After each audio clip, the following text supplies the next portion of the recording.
Hello everyone, welcome to my channel lovestick Hadiya. और हम लोग स्टडी कर रहे हैं यहाँ पर 12th स्टैंडर्ड की बुक ही चल रही है। 2 चैप्टर उसके कंप्लीट हो चुके हैं।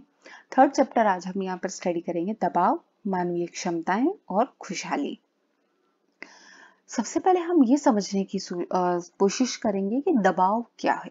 कोई भी ऐसी परिस्थिति जिसको हम समय पर पूरा नहीं कर पाते हैं, या फिर कोई भी ऐसी चीज जो हमें परेशान करती है, तो हम उन परिस्थितियों को यदि हम संभाल नहीं पाते तो हम क्या महसूस करेंगे? हम दबाव महसूस करे थे। जैसे कभी हमारे घर में दुर्घटना हो जाती है, कोई आग लग गई, बाढ़ आ गई, जिससे हमें बहुत बड़ा नुकसान हो गया, तो ये भी चीजें होती है जो हमारे जीवन में हम पर दबाव उत्पन्न करती है। स्ट्रेस का बेसिक मतलब क्या है? दबाव का अर्थ है क्या? दबाव जो है वो लैटिन भाषा के स्ट्रिक्स शब्द से उत्पन्न हुआ है, जिसका मतलब है तंग या संकीर्ण होना। दबाव व्यक्ति द्वारा विभिन्न कठिन एवं चुनौतीपूर्ण परिस्थितियों द्वारा व्यक्ति में होने वाली शारीरिक, सांवेगिक, संज्ञानात्मक और व्यवहारात्मक परिवर्तन है, जो व्यक्ति के इन सभी पक्षों को प्रभावित करते हैं। ये जो कारण हैं जिनके कारण व्यक्ति पर दबाव पड़ता है, ये दबाव कारक कहलाते हैं, यानी स्ट्रेसर्स कहलाते हैं। दबाव कारक वे घटनाएं हैं जो हमारे शरीर में दबाव उत्पन्न करती है। अब देखिए, अपन ये शब्द बड़ा जनरली बोल देते हैं कि यार बहुत स्ट्रेस हो रहा है, पर स्ट्रेस का अगर मनोवैज्ञानिक विश्लेषण करने लगे तो स्ट्रेस की भी अपनी एक डेफिनेशन है। ठीक है, तो स्ट्रेस को लैटिन भाषा का एक ही चीज जो है स्ट्रिक्ट, यहाँ पर देख लीजिए, स्ट्रिक्ट शब्द से स्ट्रेस की उत्पत्ति हुई है, जिसका मतलब होता है तंग या संकीर्ण। नेक्स्ट आता है दबाव के प्रकार। स्ट्रेस कितने प्रकार का होता है? स्ट्रेस 2 प्रकार का। एक तो होता है सकारात्मक स्ट्रेस, जिसे कहते हैं हम यू स्ट्रेस। एक होता है नकारात्मक स्ट्रेस, जिसे हम कहते हैं डिस्ट्रेस। ठीक है, सकारात्मक स्ट्रेस और नकारात्मक स्ट्रेस, यू स्ट्रेस और डिस्ट्रेस। दबाव भी क्या है? एक विद्युत की भांति है। दबाव व्यक्ति को ऊर्जा प्रदान करती है। व्यक्ति कार्य करने के निष्पादन की ओर अग्रसर हो जाता है। जिस प्रकार किसी बल्ब के जलने के लिए उसमें विद्युत धारा प्रवाहित होना आवश्यक है, ठीक उसी प्रकार व्यक्ति के निरंतर कार्य करते रहने के लिए उसमें दबाव का होना बहुत जरूरी है। प्रेशर आपकी जिंदगी में बहुत जरूरी है, क्योंकि जब तक आप पर स्ट्रेस नहीं होगा, आप कोई भी कार्य को संपन्न नहीं करेंगे। ठीक है, अब स्ट्रेस का लाभकारी जो स्तर है, जो पॉजिटिव एस्पेक्ट है, जिसे हमने यू स्ट्रेस कहा, उसमें क्या करता है आदमी? और उपलब्धियां प्राप्त करता है, जिसे हम सकारात्मक दबाव कहते हैं। जबकि जो डिस्ट्रेस है वो क्या कहलाता है? नकारात्मक दबाव कहलाता है, जिससे व्यक्ति की जो कार्य करने की क्षमता है उस पर नकारात्मक प्रभाव पड़ेगा, और जो वो कार्य कर सकता है वो भी वो नहीं करेगा। यानी देखो, सिंपल सी बात है। पॉजिटिव स्ट्रेस क्या है कि अगर कोई चीज आपके दिमाग में, इसका एग्जाम्पल हम इस तरीके से समझेंगे कि जैसे एग्जाम देने आप जा रहे हैं, लास्ट के जो 5 मिनट है उसमें जो आप देखते हैं, एग्जाम में हॉल में घुसने से पहले हमारी आदत है कि हम लास्ट टाइम से किताब के पन्ने देखते रहते हैं। लास्ट जो 5 मिनट या 10 मिनट में हम देखते हैं, वो चीज हमारे दिमाग में एकदम क्लिक रहती है। तो ये क्या हो गया कि अगर उससे रिलेटेड कोई क्वेश्चन आपका एग्जाम में आया तो आप उसका रिजल्ट 100% दे के आएंगे। ये सकारात्मक दबाव है। नकारात्मक दबाव, एग्जाम में सवाल करते करते आप 2 का पहाड़ा भी भूल जाएंगे। जो आपको बहुत अच्छे से आता है, आप वो 2 का पहाड़ा भी भूल जाएंगे। ये कौन सा है आपका नकारात्मक प्रभाव? इसके अलावा क्या है? भौतिक और पर्यावरणीय दबाव। भौतिक और पर्यावरणीय दबाव, जैसे भी कोरोना चल रहा है, ये आपका क्या हो गया? भौतिक और पर्यावरणीय दबाव। ये इससे बेटर एग्जाम्पल आपका और कोई हो ही नहीं सकता कि कोरोना सबसे बेस्ट एग्जाम्पल है भौतिक और पर्यावरणीय दबाव का। मनोवैज्ञानिक दबाव। मनोवैज्ञानिक दबाव जो है वो आदमी के अंदर से उत्पन्न होता है। ठीक है, कोई चीज, कोई फेलियर, कोई घटना जो उसे बार बार परेशान करती है और उसकी क्षमताओं को कम करती है, ये चीजें जो है वो मनोवैज्ञानिक दबाव उसमें उत्पन्न करती है।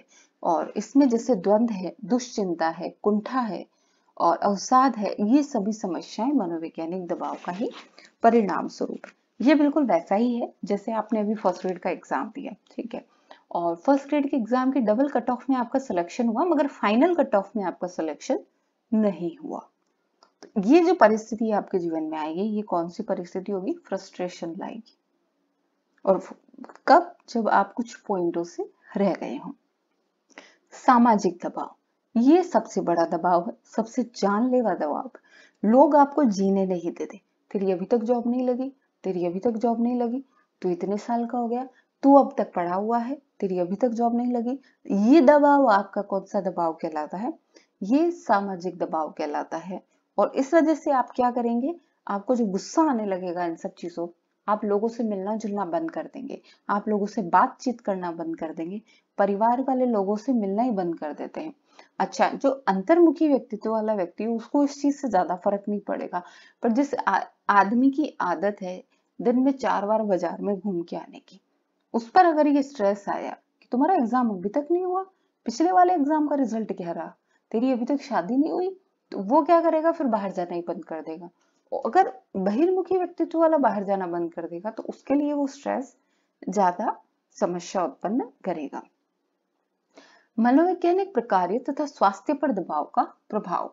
मनोवैज्ञानिक प्रकार्य और स्वास्थ्य पर दबाव की अगर हम बात करें तो दबाव का स्तर सकारात्मक और या फिर इससे क्या है, यूस्ट्रेस स्तर तक होता है।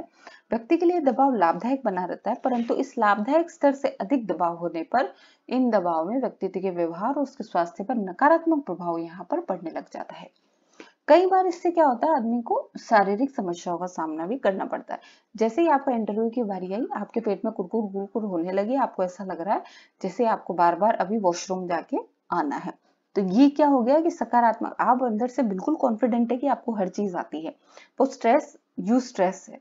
जैसे ही आपका ये लेवल और ज्यादा जाने लगा स्ट्रेस का, तो आपका पेट दर्द होगा, आपकी सांस बढ़ने लग जाएगी, आपका बीपी हाई हो जाएगा।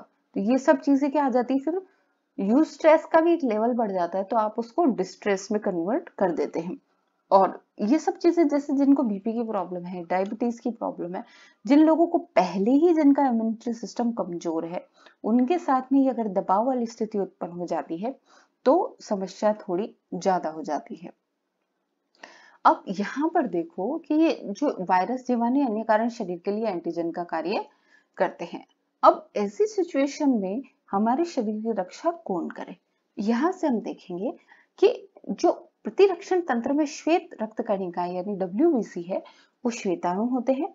यह बाह्य तत्वों तथा प्रतिजनों की पहचान कर उन्हें नष्ट कर देते हैं। दबाव के कारण शरीर के रक्षा तंत्र की कोशिकाएं नष्ट हो जाती है, जिससे शरीर को नुकसान पहुंचता है। व्यक्ति के इन जीवाणुओं विषाणुओं से संक्रमित होने की संभावना बढ़ जाती है। दबाव के निरंतर बने रहने से व्यक्ति में उत्पन्न मनोवैज्ञानिक और संवेगात्मक समस्याओं की स्थिति को बर्न आउट कहा जाता है। शारीरिक समस्याओं के साथ व्यक्ति को मानसिक रूप से भी समस्याएं होती है। व्यक्ति निजी जीवन में अप्रसन्न रहते हैं, उनका स्वभाव भी परिवर्तित हो जाता है। उन व्यक्तियों से अलग अलग रहने या उदास रहने या कम बातचीत करने के लक्षण उन लोगों में दिखाई देते हैं, क्योंकि ऐसे लोग क्या है, स्वयं को असहाय महसूस करते हैं। शरीर क्रियात्मक दबाव।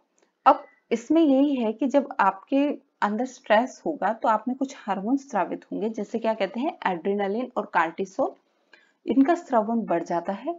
और उससे क्या होता है कि आपकी जो उपापचय जो क्रियाओं की दर है, हृदय की धड़कन है, पाचन तंत्र है, इन सब की गति में बढ़ जाती है। हृदय गति बढ़ जाती है, ब्लड प्रेशर बढ़ जाता है, उपापचय दर बढ़ जाती है, पाचन के दर जो है वो कम हो जाती है। इस तरीके से शरीर को हमें नुकसान होता है। मानवीय क्षमताओं को मुख्यतः 3 पक्षों में यहाँ पर बांटा है। पहला है संज्ञानात्मक, संवेगात्मक और व्यवहारात्मक। संज्ञानात्मक जो आपने दिमाग से काम लिया, संवेगात्मक जो आपको अंदर से फील हुआ, व्यवहार जो आपने कर दिया। समझ में आया? दिमाग, दिल और आपका शरीर, ये आपकी मानवीय क्षमताएं और दबाव को आप डिफाइन कर सकते हो। संज्ञानात्मक जो मस्तिष्क द्वारा संचालित होती है कि कैसे आप सोचते हैं, समझते हैं, निर्णय लेते हैं, प्रत्यक्ष रूप से किसी चीज को किस तरीके से देखते हैं, किसी समस्या का किस तरीके से समाधान करते हैं। यदि आप दबाव में हैं तो आप किसी भी समस्या का समाधान आसानी से नहीं कर पाएंगे, आपकी तर्क शक्ति कमजोर हो जाएगी, आपकी एकाग्रता में कमी आ जाएगी, आपको खुद की योग्यताओं पर विश्वास नहीं रहेगा। संवेगात्मक प्रभाव क्या होता है कि जब आप बहुत ज्यादा गुस्से में होते हैं, बहुत ज्यादा स्ट्रेस में होते हैं, तो आपको बात बात पे गुस्सा आएगा, चिड़चिड़ापन हो जाएगा, उदासी आ जाएगी, आप डिप्रेशन की स्थिति में चले जाएंगे। तो ये क्या है, संवेगात्मक प्रभाव है स्ट्रेस के। व्यवहारात्मक प्रभाव, जब आप स्ट्रेस में अधिक होने लगेंगे तो ये आपके शरीर पर बहुत ही आपके व्यवहार पर नकारात्मक प्रभाव दिखाता है। जैसे आपको नींद नहीं आएगी, भूख नहीं लगेगी, आप सिगरेट पीने लगेंगे, शराब का सेवन करने लगेंगे, बहुत ही गंदी आदतें आप में पड़ने लगेगी। तो ये सब क्या है, व्यवहारात्मक प्रभाव है स्ट्रेस का। दबाव का सामना, कॉपिंग विद स्ट्रेस।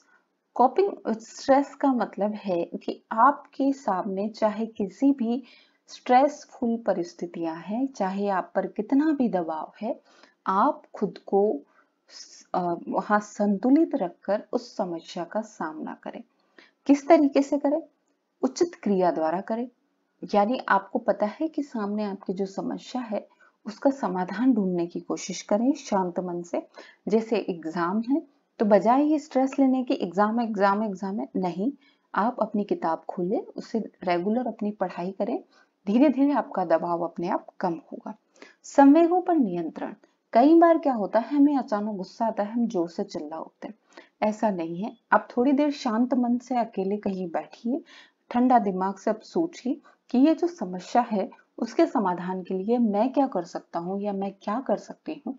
ये आपका क्या है, संवेगों पर नियंत्रण है। परिहार द्वारा, अवॉइडेंस द्वारा। कई बार चीजें ऐसी होती है जिनका समाधान हमारे हाथ में नहीं होता। जैसे कोरोना अभी है, तो इस कंडीशन में जब लॉकडाउन लगा था तो बाहर जाना हमारे बस में नहीं था। अंदर ही अंदर घर के घर में लोग परेशान होने लगे। तो इसमें क्या है, अवॉइडेंस, उस चीज को अवॉइड करना और अपना ध्यान कहीं और लगा लेना। इन प्रविधियों के अतिरिक्त लेजारस और फोकमैन ने भी दबाव से निपटने की 2 तकनीकें बताई है। लेजारस और फोकमैन ने कौन सी तकनीकें बताई है? प्रॉब्लम फोकस्ड कॉपिंग, समस्या केंद्रित सामना। यानी समस्या से रिलेटेड जितने भी पहलू है उनके बारे में आप जानकारी एकत्रित करके उस समस्या को दूर करने का आप प्रयास करें और उस समस्या के समाधान में अपना जो ध्यान है वो केंद्रित करें। संवेग केंद्रित समस्या, व्यक्ति उस परिस्थिति के कारण स्वयं को संवेगात्मक रूप से प्रभावित नहीं होने देता है। इस कारण उत्पन्न नकारात्मक संवेगों से स्वयं को अधिक प्रभावित नहीं करने देता है। अन्य विशिष्ट तकनीकों में रिलैक्सेशन टेक्निक्स आती है बहुत ज्यादा, जिसमें हम देखेंगे कि कौन सी ऐसी टेक्निक है जो रिलैक्सेशन टेक्निक्स है। सबसे पहले है मेडिटेशन, यानी ध्यान।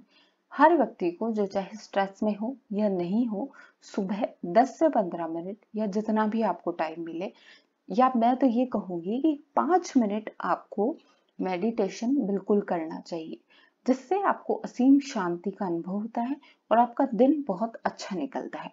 आप में समस्याओं से लड़ने की क्षमताओं का, एक तरीके से कहेंगे, क्षमताएं बढ़ती है। और कई बार तो ऐसा हो जाता है कि वहां पर कोई बड़ी समस्या आती है तो भी आप उसे बड़ी शांति से उससे निपट लेते हैं। बायोफीडबैक, जैविक पृष्ठपोषण। बायोफीडबैक शब्द में बायो का अभिप्राय जैविक क्रियाओं से है, यानी व्यक्ति की आंतरिक दैहिक स्थितियों के बारे में व्यक्ति को सूचना दी जाती है। तो यहाँ पर ये जो चीज है वो क्या कहलाती है, आंतरिक दैहिक स्थितियों के बारे में व्यक्ति को सूचना देना ही बायो फीडबैक कहलाता है। इसमें क्या होगा कि शरीर के विभिन्न शारीरिक क्रियात्मक दैहिक परिवर्तन, हृदय गति, श्वसन दर, इन सबको उपकरणों के माध्यम से आप नापते हैं और व्यक्ति को उसमें सूचित करते हैं। ठीक है। स्वनियंत्रण द्वारा दबाव को कम महसूस करने का अभ्यास करते हुए शारीरिक परिवर्तनों के परिवर्तन को समझने का यहाँ पर इसमें प्रयास किया जाता है।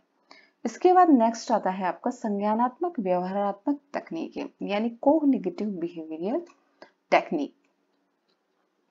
अब इस विधि में व्यक्ति के नकारात्मक विचारों को सकारात्मक विचारों से प्रतिस्थापित कर दिया जाता है। जैसे है एक्सरसाइज। एक्सरसाइज करने से शरीर को लाभ भी होता है, हृदय की क्षमता में भी वहां पर बढ़ोतरी होती है, फेफड़ों में भी आपके वहां पर फेफड़ों की क्षमता में, कार्य क्षमता में बढ़ोतरी होती है, ब्लड सर्कुलेशन तेज होता है। तो जो बहुत सारी एक्सरसाइज है जो आप पसंद करते हैं, जैसे साइकिलिंग है, दौड़ना है, रस्सी कूदना है, फुटबॉल खेलना है, बॉल खेलना है, घर में ही कोई गेम खेलना है, इंडोर गेम खेल लीजिए आप, बैडमिंटन है, कुछ भी। स्वास्थ्य और खुशहाली, दवाओं को नियंत्रित करने का ये सबसे बेटर तरीका है कि हम खुश रहें और हम स्वस्थ रहें। व्यक्ति को अपने स्वास्थ्य के साथ बिल्कुल लापरवाही नहीं रखनी चाहिए और जितना हो सके व्यक्ति को खुश रहने की कोशिश करनी चाहिए। ये मानते हैं कि अगर आप बहुत ज्यादा परेशान हैं तो आप खुश नहीं हो पाएंगे, ये तो सिंपल सी बात है। अगर आप में स्ट्रेस है तो, मगर स्ट्रेस आए और उसके बाद हम परेशान हों, इससे ज्यादा बेटर है कि स्ट्रेस आने वाली स्थिति ही उत्पन्न ना हो। हम हर चीज को खुशी खुशी अपने दिल से एक्सेप्ट करें, उसको स्वीकार करें और उन परिस्थितियों के साथ में तालमेल बिठाकर उस स्ट्रेस को कम करने की कोशिश करें। आपके जीवन में स्ट्रेस जितना कम होगा, आपका स्वास्थ्य उतना ही बेहतर होगा। ये इसके कुछ इंपॉर्टेंट फैक्ट थे जो हमने पढ़ लिए, और इसमें ऐसा कुछ है नहीं जो दोबारा से पढ़ा जाए। इसके मल्टीपल चॉइस हम क्वेश्चंस करेंगे। सकारात्मक दबाव क्या था? यूस्ट्रेस था। और नकारात्मक दबाव आपका क्या था? डिस्ट्रेस था। कौन सा दबाव के कारण होने वाला सामयिक प्रभाव है? तो यहाँ पर सामयिक प्रभाव उन्होंने बोला है। तो सामयिक प्रभाव जो है वो मन में डर होना यहाँ पर होगा। नेक्स्ट आपका है यहाँ पर, दबाव का प्रभाव व्यक्ति के किस पक्ष पर होता है? तो दबाव का प्रभाव आदमी के बुद्धि पर भी डालता है, उसके संवेगों में भी डालता है और उसके व्यवहार में भी डालता है। तो यहाँ सारे ही ऑप्शन सही है। दबाव का सामना करने की कौन सी तकनीक लेजरस और फोकमैन ने दी है? तो दबाव का सामना करने की जो तकनीक है वो समस्या केंद्रित और संवेग केंद्रित, ये दोनों ही टेक्निक इन लोगों ने दी है। दबाव का सामना करने में कौन सी तकनीक उपयोगी है? तो व्यायाम, विश्रांति, ध्यान, बिल्कुल ये तीनों चीजें ही इसमें उपयोगी हैं। बस यही इसमें कुछ टॉपिक्स थे। नेक्स्ट इसके बाद जो हम टॉपिक पढ़े, वैसे इस टॉपिक से आज दिन तक एग्जाम में क्वेश्चंस पूछे नहीं गए हैं, फिर भी क्योंकि हम पूरी बोर्ड की बुक पढ़ रहे थे इसलिए हमने ये चैप्टर पढ़ा। ज्यादा बड़ा ये चैप्टर नहीं था। नेक्स्ट इसके बाद हम पढ़ेंगे मनोवैज्ञानिक विकार। तब तक के लिए धन्यवाद।